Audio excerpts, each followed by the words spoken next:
जय शिशु अनंत राजा राम जय सत्य सनातन कल्की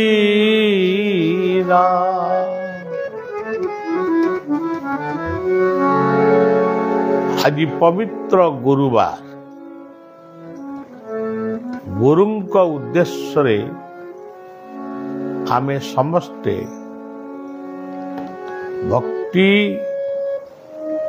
प्रीति भरा प्रणाम जणैबा। गुरु कहिले देव जगतर गुरु बृहस्पति। मर्त्य तो अनेक गुरुंकर नाम रही व्यास वाल्मीक तुलसी केते गुरुंकर नाम रही। जिते गुरु मान ये पृथ्वी के आसी समस्ते निज निजर कर्तव्य संपादन करी मानव समाज को दिग्दर्शन दे दुनिया पुणी से माने विदाय नहीं। गुरु नानक गुरु बुद्ध इत्यादि इत्यादि किंतु से माने चली जाइछन्ति सत्य किंतु तांकर मुख निश्रुत वाणी हस्तर लेखनी निश्रुत लेखा आज भी पुण्य पोथी भाव रही।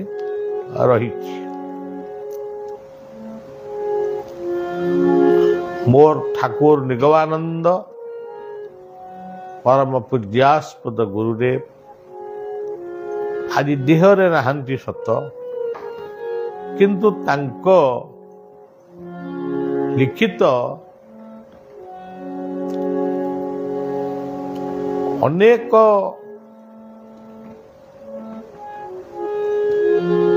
वाणी अनेक पुस्तक रचना होती।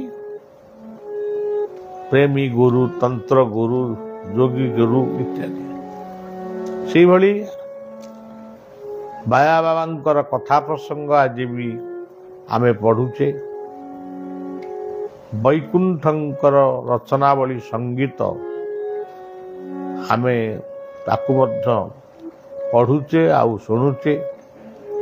ठाकुर अभिरामंकर तत्वभित्तिक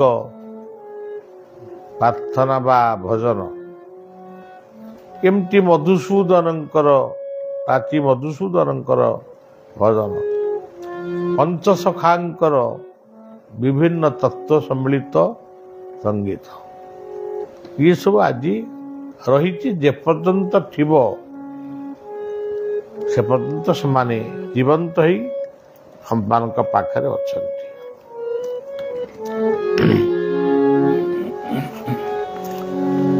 बाया बाबा को जड़े पचारे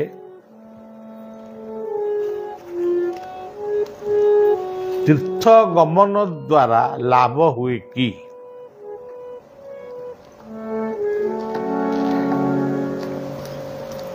बाया कहले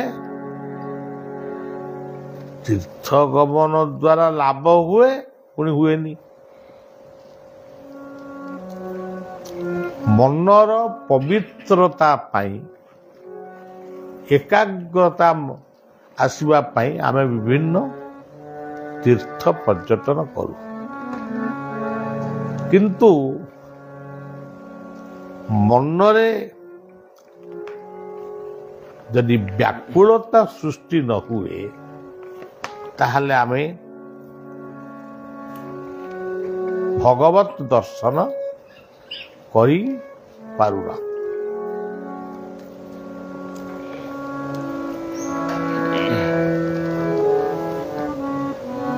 भगवत दर्शन पाइबा को हेले प्रचंड व्याकुलता दरकार। जितेबले व्याकुलता जन्म नब सेतेबले तीर्थवर्त कले केते न कले केते तापे किसी आवश्यक नहीं। कले भल न कले भल କଲେ ତ ନିଶ୍ଚିତ ଭଲ, ସେ ନ କଲେ ଯେ ମହାପାପ ହବ ତା ମଧ୍ୟ ନୁହେଁ। ଏ ହଉଛି କଥା। ବାବା କହିଲେ ଗୋଟିଏ କଥା, ସେ କହିଲେ ସେ କଥାକୁ ଏଠି କହିବା ପାଇଁ ମୋର ଇଚ୍ଛା ହଉନି, କାରଣ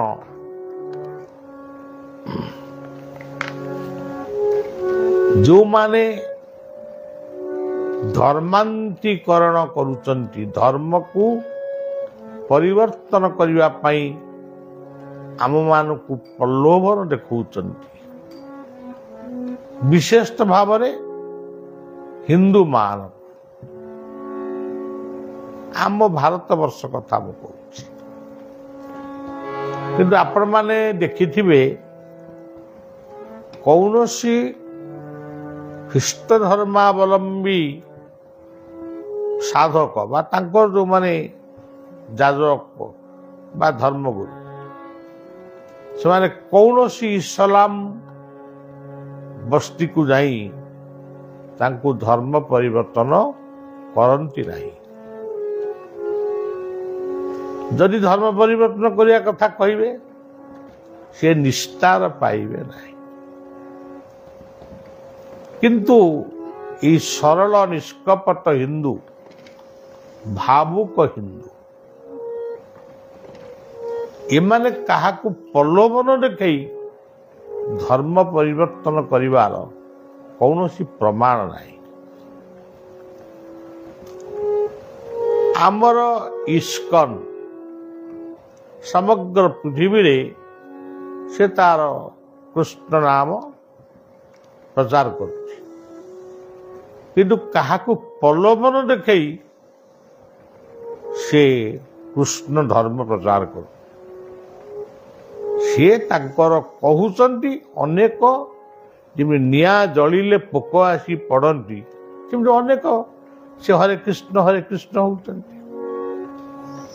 ଇଏ ହଉଛି ଆମ ଧର୍ମର ମହିମା। ଆମ ଧର୍ମ କହିଲେ ସବୁ ଯାକ ଧର୍ମ ଆମର, ତା ଭିତରେ ଆମେ ପୁଣି ଯୋଉ ଧର୍ମକୁ ପାଥେୟ କରି ଜନ୍ମ ହେଇଛୁ, ଆମେ ପୁଣି ସେଇ ଧର୍ମର କଥା କହିବା। କୌଣସି ମୁସଲମାନ ବା ଇସଲାମ ଧର୍ମାବଲମ୍ବୀ ଦେଶକୁ ମଧ୍ୟ ସେମାନେ ପ୍ରଚାର କରିବାର ପ୍ରମାଣ ମୋ ପାଖରେ ନାହିଁ। କିନ୍ତୁ ଏଇ ହଉଛି ଗୋଟେ ପବିତ୍ର ମାଟି। ବିଶ୍ୱରେ ଏ ମାଟିଟି ବିରଳ। ସାଧୁ ସନ୍ଥର ଦେଶ ଯଦି କୁହାଯାଏ, ସେ ଭାରତବର୍ଷକୁ ହିଁ କୁହାଯାଏ। ଭାରତବର୍ଷର ବା ସାଧୁ ସନ୍ଥର ଦେଶ ଭାରତ। ସବୁ ଧର୍ମର ଗୋଟିଏ ଗୋଟିଏ ତୀର୍ଥ ଥିଲାବେଳେ ଆମର ଚାରିଆଡେ ତୀର୍ଥ। ବଦ୍ରୀନାଥ, କେଦାରନାଥ, ଅମରନାଥ, ଗଙ୍ଗୋତ୍ରୀ, ଯମୁନୋତ୍ରୀ, ବୃନ୍ଦାବନ, ହରିଦ୍ୱାର, ଋଷିକେଶ, ରଚମନଝୁଲା, ନବଦ୍ୱୀପ, ଅଯୋଧ୍ୟା, ନୈମିଷାରଣ୍ୟ, ଦକ୍ଷିଣରେ କନ୍ୟାକୁମାରୀ, ବାଲାଜୀ, ପଦ୍ମନାଭ ସ୍ୱାମୀ, ସୀମାଞ୍ଚଳ ସ୍ୱାମୀ, କେତେ ତୀର୍ଥ, କେତେ ବ୍ରତ। ଏଭଳି ଦେଶରେ ଜନ୍ମ ହେବା, ଏଭଳି ଦେଶର ପାଣି ପବନରେ ଆମେ ବଞ୍ଚିବା, ଇଏ ଗୋଟେ ପବିତ୍ର ଜିନିଷ। କିନ୍ତୁ ଦୁଃଖ ଆଉ ପରିତାପର ବିଷୟ, ଏଇ ଦେଶରେ ଯେଉଁମାନେ ଜନ୍ମ ହେଇଛନ୍ତି, କିଛି ଅଳ୍ପ ହିନ୍ଦୁ ଅର୍ଥ ଲୋଭରେ ଭାରତବର୍ଷର ଗୁପ୍ତ କଥାକୁ ଅର୍ଥ ଲୋଭରେ ଅନ୍ୟକୁ ଦେଇ ଦେଉଛି। ଏବଂ ଇସଲାମ ଧର୍ମର ମୌଲବୀମାନେ ଯଦିଓ କିଛି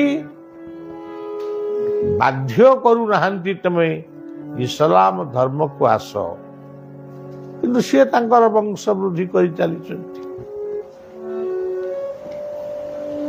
ଏବଂ ଖ୍ରୀଷ୍ଟିଆନ ଭାଇମାନେ ଯାହାଙ୍କର ମୁଖରେ ରହିଛି love is God, service is God, এই ସତ୍ୟ ଦୟା କ୍ଷମାର ସେଇ ଶବ୍ଦକୁ ନେଇ ସେମାନେ ଔଷଧ ଲୁଗା ଅର୍ଥ ଦେଇ ହିନ୍ଦୁମାନଙ୍କୁ ପରିବର୍ତ୍ତନ କରୁଛନ୍ତି। ତଥାପି ବାବା ବାୟା ମହାନ ସନ୍ଥ ସେ କ'ଣ କହିଲେ? ଜୋର୍ଡାନ ବୋଲି ଗୋଟେ ନଦୀ ଅଛି, ସେ ଜୋର୍ଡାନ ନଦୀରେ ଲୋକଙ୍କୁ କ'ଣ ବୁଡେଇକିରି ସେ କ'ଣ ଖ୍ରୀଷ୍ଟ ଧର୍ମ କରୁଥିଲେ। ପ୍ରତ୍ୟେକ ଖ୍ରୀଷ୍ଟିଆନ ମାନେ ଗାଧେଇବା ପରେ ତାଙ୍କୁ ବାପ୍ତିଜ କରାଯାଏ। ଏସବୁ ଶବ୍ଦର ଅର୍ଥ ମୁଁ ଜାଣିନି। ବାୟା କହିଲେ ଏମିତି କଲେ କ'ଣ ଜଣେ ଈଶ୍ୱରଙ୍କୁ ପାଇଯିବ? ଈଶ୍ୱରଙ୍କୁ ପାଇବାକୁ ହେଲେ ସ୍ୱତନ୍ତ୍ର ଭାବ ଭକ୍ତିର ଆବଶ୍ୟକ। ଗୋଟେ ସୁନ୍ଦର ବାଣୀ କହିଲେ, ଭକ୍ତିରୁ ଭାବ ଜନ୍ମ ହୁଏ, ଭାବରୁ ମହାଭାବ, ମହାଭାବରୁ ପ୍ରେମ। ସେଇଠି ସବୁ କଥା ଶେଷ ହେଲା। ସକଳ ତୀର୍ଥ ତୋ ଚରଣେ, ବଦ୍ରିକା ଯିବି କି କାରଣେ।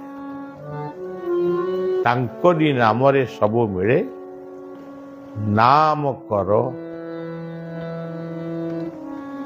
ନାମରେ ଶ୍ରଦ୍ଧା ରଖ, ଜୀବରେ ଦୟା ରଖ, ପରୋ